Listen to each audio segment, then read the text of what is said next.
The oft-glitched Christian notion of heaven, a blissful realm of harp-strumming angels, has remained a fixture of the faith for centuries.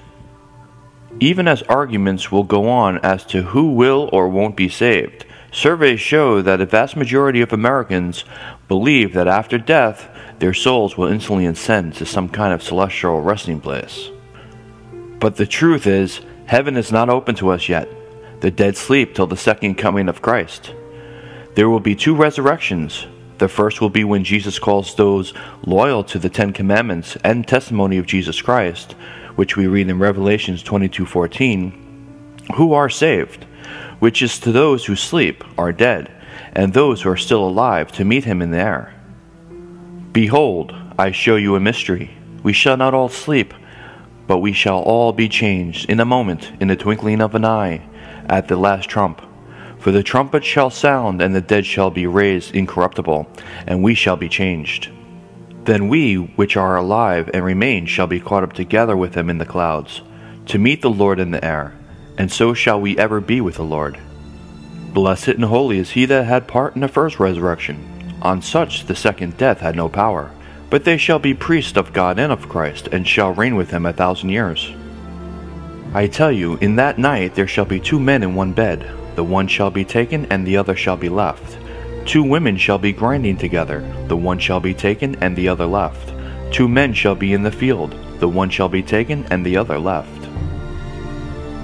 But the rest of the dead lived not again until the 1,000 years were finished. This is the first resurrection. Then the second resurrection will be the final judgment of the wicked people, left behind after the 1,000 years are up. And I saw the dead, small and great, stand before God, and the books were opened. And another book was opened, which is the book of life. And the dead were judged out of those things which were written in the books, according to their works. And the sea gave up the dead which were in it, and death and hell delivered up the dead which were in them, and they were judged every man according to their works. And death and hell were cast into the lake of fire. This is the second death.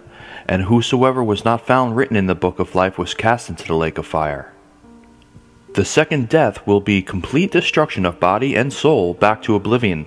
Even hell, which will be the actual earth on fire when the wicked surrounds the city of God, will not burn forever, because God will renew the earth in the end. And they went up on the breadth of the earth, and compassed the camp of the saints about, and the beloved city, and fire came down from God out of heaven, and devoured them. And death and hell were cast into the lake of fire. This is the second death. But the fearful, and unbelieving, and the abominable, and murderers, and whoremongers, and sorcerers, and idolaters, and all liars shall have their part in the lake which burneth with fire and brimstone, which is the second death. Jesus also confirms this in Matthew 10:28, when he says, And fear not them which kill the body, but are not able to kill the soul, but rather fear him which is able to destroy both soul and body in hell. Another confirmation of the wicked being destroyed is in Isaiah 47:14. Behold, they shall be as stubble, the fire shall burn them, they shall not deliver themselves from the power of the flame, there shall not be a coal to warm at, nor fire to sit before it. We also read in Malachi 4:3, And ye shall tread down the wicked, for they shall be ashes under the soles of your feet, in the day that I shall do this, saith the Lord of hosts. We even read in Ezekiel chapter 28 verses 11 to 19, where God prophesies what he is going to do with the devil. We read in verse 18, I will bring forth a fire from the midst of thee, it shall devour thee, and I will bring thee to ashes upon the earth in the sight of all them that behold thee. After the wicked, which surrounded the city of God, has been burnt up with the devil, God will then create the new earth. And I saw a new heaven and a new earth. For the first heaven and the first earth were passed away, and there was no more sea.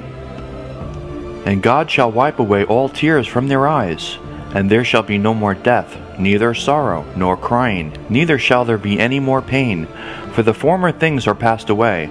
And he that sat upon the throne said, Behold, I make all things new. And he said unto me, Write, for these words are true and faithful. God will even wipe away our memories of the old earth and the wicked people from our minds. We cannot enjoy heaven if we're still sorrowing for those we love that were wicked. For behold, I create new heavens and a new earth, and the former shall not be remembered, nor come into mind. But as it is written, Eye had not seen, nor ear heard, neither have entered into the heart of man the things which God had prepared for them that love him. Blessed are they that do his commandments, that they may have right to the tree of life, and may enter in through the gates into the city. So may God bless you, your family, and keep you all safe from the coming storm.